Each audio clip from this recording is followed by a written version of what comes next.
Assalamualaikum warahmatullahi wabarakatuh.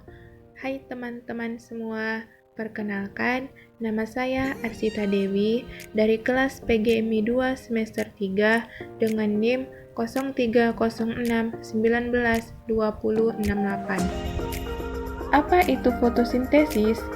Fotosintesis adalah proses pembuatan makanan yang dilakukan oleh tumbuhan menggunakan air, karbon dioksida dengan bantuan energi cahaya matahari sehingga menghasilkan zat makanan dan oksigen.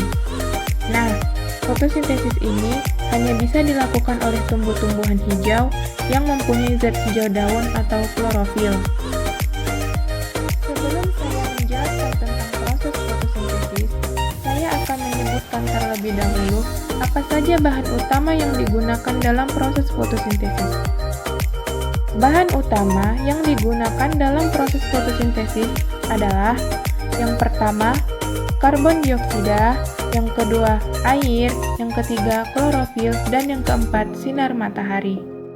Bagaimana sajakah proses fotosintesis tersebut? Proses fotosintesis ini juga memiliki tahapan-tahapan. Berikut tahapan-tahapan yang dilakukan oleh tumbuhan pada saat melakukan proses fotosintesis. Yang pertama, fotosintesis berawal dari karbon dioksida yang diambil dari mulut daun pada saat malam hari.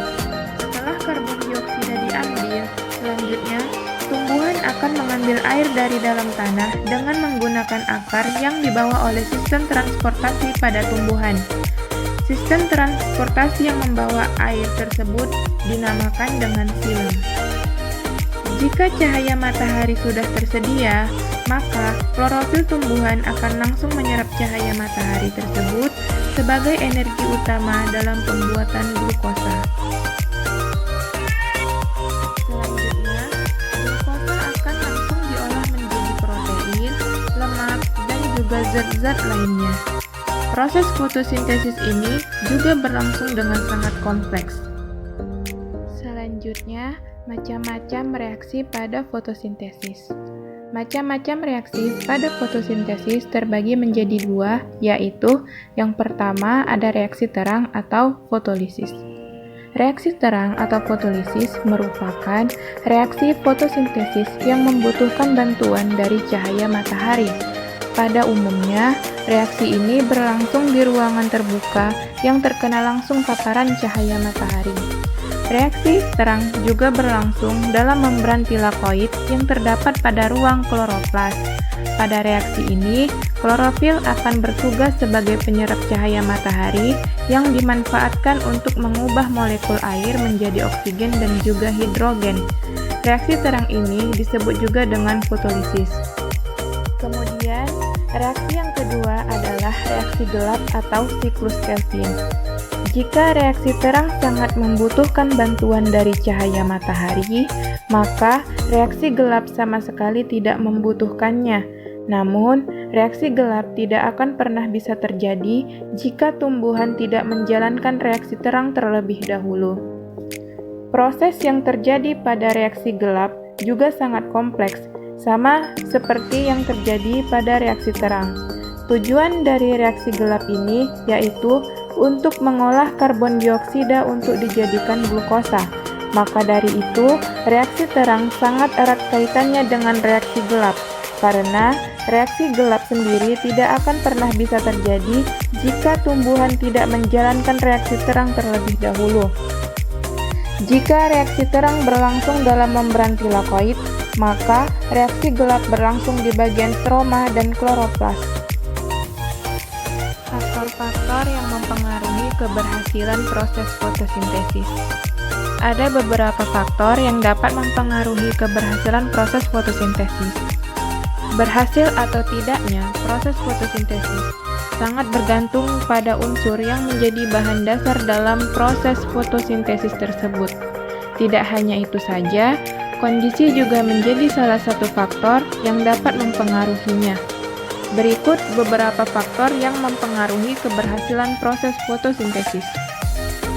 Faktor yang mempengaruhi keberhasilan fotosintesis ini juga terbagi menjadi dua, yaitu yang pertama, faktor internal. Faktor internal merupakan faktor yang berasal dari tumbuhan yang akan melakukan fotosintesis.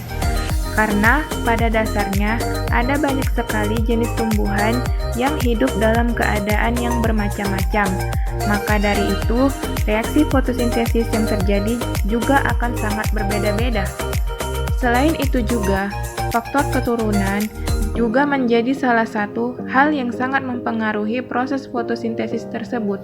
Contohnya saja, seperti jenis tumbuhan albino yang sama sekali tidak dapat memproduksi klorofil, sehingga jenis tumbuhan albino tidak dapat melakukan proses fotosintesis. Ada juga beberapa faktor lain yang mempengaruhinya, yaitu yang pertama, usia daun, yang kedua, kelengkapan organ tumbuhan, yang ketiga, jumlah daun, dan yang keempat, translokasi karbohidrat. Dan yang kedua ada faktor eksternal. Selain faktor internal yang telah dijelaskan di atas, ada juga faktor eksternal yang juga sangat mempengaruhi keberhasilan proses fotosintesis yang dilakukan oleh tumbuhan. Berikut beberapa faktor eksternal yang mempengaruhi keberhasilan proses fotosintesis. Yang pertama, ketersediaan air, yang kedua, temperatur, yang ketiga, kandungan karbon dioksida atau CO2, dan yang keempat, kandungan oksigen atau O2. Terima kasih atas penjelasan saya di video ini tentang fotosintesis tersebut. Lebih dan kurangnya saya mohon maaf. Wabillahi taufiq wal hidayah. Assalamualaikum warahmatullahi wabarakatuh.